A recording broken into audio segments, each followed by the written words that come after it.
नमस्कार बंधुओं, कैसे हैं आप सभी लोग। आप सभी का मेरे YouTube चैनल निरंतर साहित्य दर्पण में आप सभी का स्वागत है। बंधुओं, आप सभी के बीच आज मैं हिंदी साहित्य के इतिहास से संबंधित आप सभी को भक्ति काल पर विस्तार पूर्वक चर्चा करेंगे। भक्ति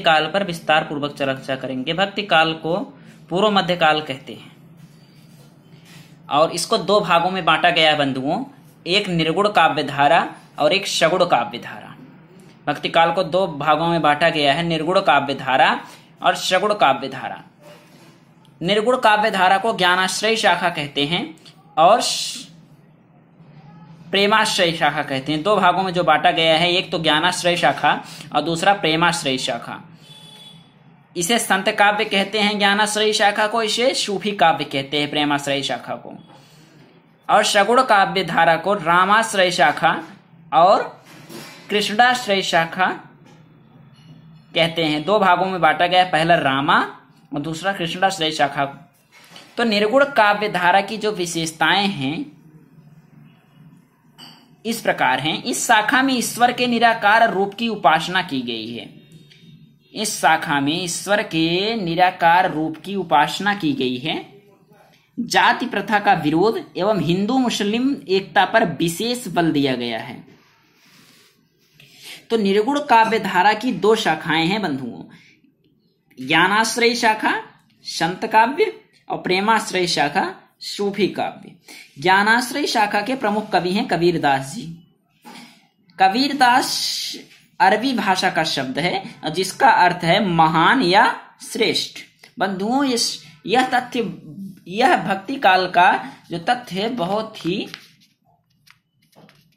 ढूंढने पर मिला है और ऐसा मैटर आप सभी को कहीं नहीं मिलेगा और बहुत समय लगा बनाने में इसको। इसलिए बंधुओं, इसको आप ध्यान पूर्वक देखें, समझें और कमेंट बॉक्स में कमेंट करें और लाइक सब्सक्राइब शेयर करें। बंधुओं, हम आगे बढ़ते हैं। कबीर दिल्ली के सुल्तान सिकंदर लोदी के समकालीन थे। कबीरदास जी हैं जो दिल्ली के सुल्तान सिकंदर लोदी थे, उनके समकालीन थे। तो सर्वप्रथम कबीर की बानियों का प्राचीनतम नमूना गुरु ग्रंथ साहिब में मिलता है। सर्वप्रथम कबीर की बानियों का प्राचीनतम नमूना गुरु ग्रंथ साहिब में मिलता है। तो कबीर की बानियों को बीजक में संकलित करने का श्रेय उनके शिष्य धर्मदास को जाता है। तो ज्ञानाश्रय शाखा के कवि एवं उनकी रचनाएं। ज्ञानाश्रय शाखा के कवि कौन कौन से हैं और उनकी रचनाएं हम इस प्रकार देखेंगे। ज्ञानाश्रय शाखा कबीरदास। कबीरदास की रचना है बीजक, साखी, शबद, रवैनी और रैदास यानी कि रविदास। उनकी रचना है बानी। नानक देव की रचना है। इनकी नानक देव की रचना ग्रंथ साहिब में मिलती है, ग्रंथ साहिब में संकलित है, जिसके संकलन करता गुरु अर्जुन देव जी थे। और दादू दयाल अंगवधु काव्य संग्रह। दादू दयाल अंगवधु काव्य संग्रह है दादू दयाल का। मलूक दास का रत्न खान ज्ञान बोध है। सुंदर दास का सुंदर विलाप है। कबीरदास की भाषा। कबीरदास की भाषा कैसी है बंधुओं? कबीरदास की भाषा, रामचंद्र शुक्ल ने कबीरदास की भाषा को सधुक्कड़ी भाषा की संज्ञा दी है। सधुक्कड़ी भाषा की संज्ञा दी है। और श्याम सुंदर दास ने कबीर की भाषा को पंचमेल खिचड़ी कहा है। श्याम सुंदर दास ने कबीर की भाषा को पंचमेल खिचड़ी कहा है। और हजारी प्रसाद द्विवेदी ने कबीरदास की भाषा को वाणी का डिक्टेटर कहा है। तो इस तरह से कबीरदास जी, हजारी प्रसाद द्विवेदी जी ने कबीरदास की भाषा को वाणी का डिक्टेटर कहा है। अब इसी प्रकार हम आगे देखेंगे। निर्गुण काव्य धारा में जो दूसरे कवि आते हैं, प्रेमाश्रय शाखा के प्रमुख कवि हैं जायसी, जिसका नाम है जायसी, जो कि सूफी काव्य में आते हैं। तो प्रेमाश्रय शाखा के प्रमुख कवि कौन है बंधुओं? मलिक मोहम्मद जायसी। हाँ जी, मलिक मोहम्मद जायसी है। प्रेमाश्रय शाखा के प्रमुख कवि मलिक मोहम्मद जायसी हैं। तो इस शाखा के प्रेम मार्गी माना जाता है। इस शाखा को क्या माना जाता है बंधुओं? प्रेम मार्गी माना जा गया है, क्योंकि प्रेम से ईश्वर की प्राप्ति होती है। प्रेम से ही तो ईश्वर की प्राप्ति होती है, ऐसी इनकी मान्यता थी। तो जहां प्रेम रहेगा वहां ईश्वर वास करेंगे। तो भक्ति काल के सूफी काव्य धारा में ही परमात्मा को स्त्री और आत्मा को पुरुष के रूप में देखा गया है। तो जो परमात्मा है वो स्त्री है और आत्मा जो है पुरुष के रूप में देखा गया है, चिन्हित किया गया है। यह सूफी संतों की शैली मसनवी शैली कहलाई। सूफी संतों की जो शैली है बंधुओं, मसनवी शैली कहलाई। और भक्ति काल की जो सूफी काव्य धारा है उसमें परमात्मा को स्त्री और आत्मा को पुरुष के रूप में देखा गया है।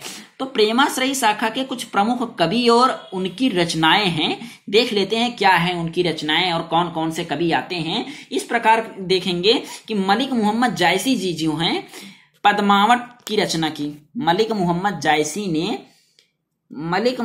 जायसी ने किसकी रचना की? पद्मावत की।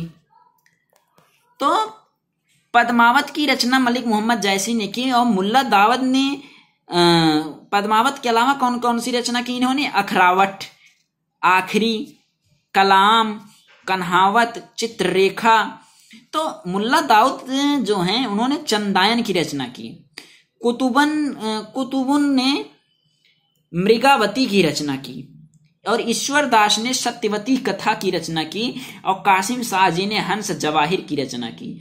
मंझन ने मधुमालती की रचना की और शेख नबी ने ज्ञानदीप की रचना की।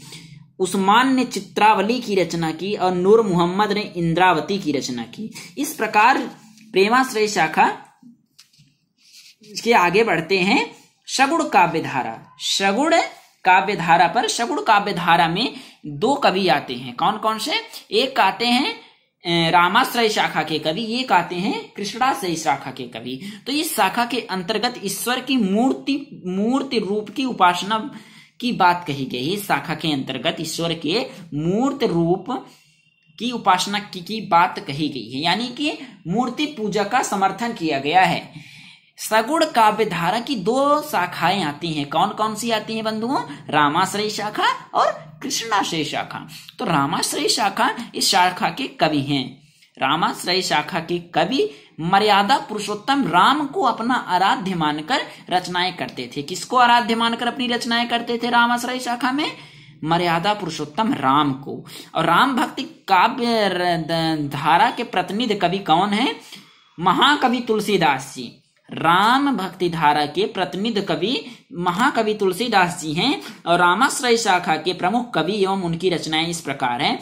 तुलसीदास जी ने रामचरितमानस की रचना की, जो कि अवधी भाषा में है। विनय पत्रिका कवितावली ब्रज भाषा में की।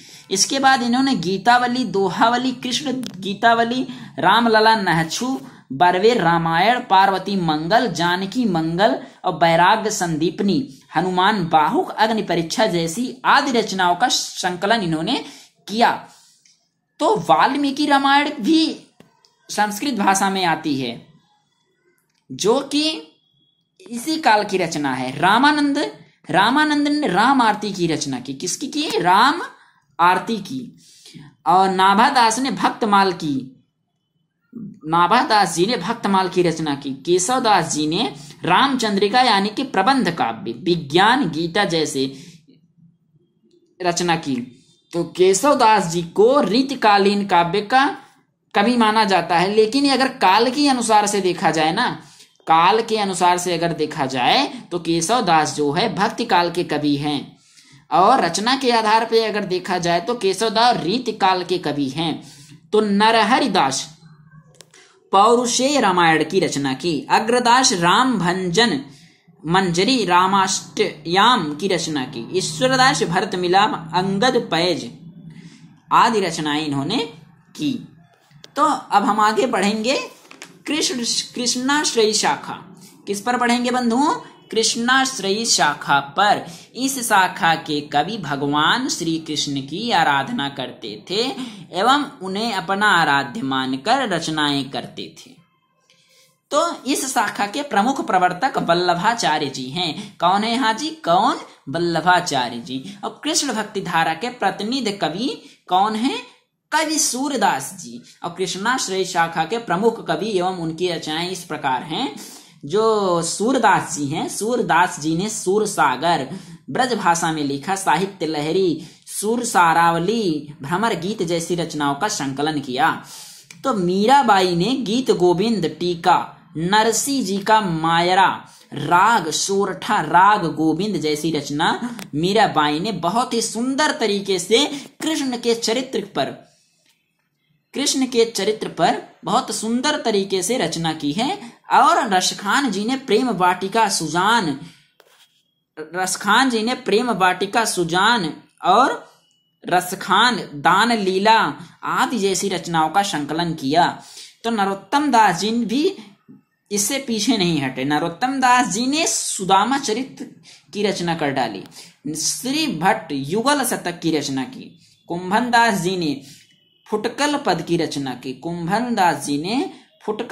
रचना की, और इसी प्रकार भक्तिकाल की शाखा के कवियों का कुछ अंश अभी बाकी है, जो कि अष्टछाप के कवि हैं।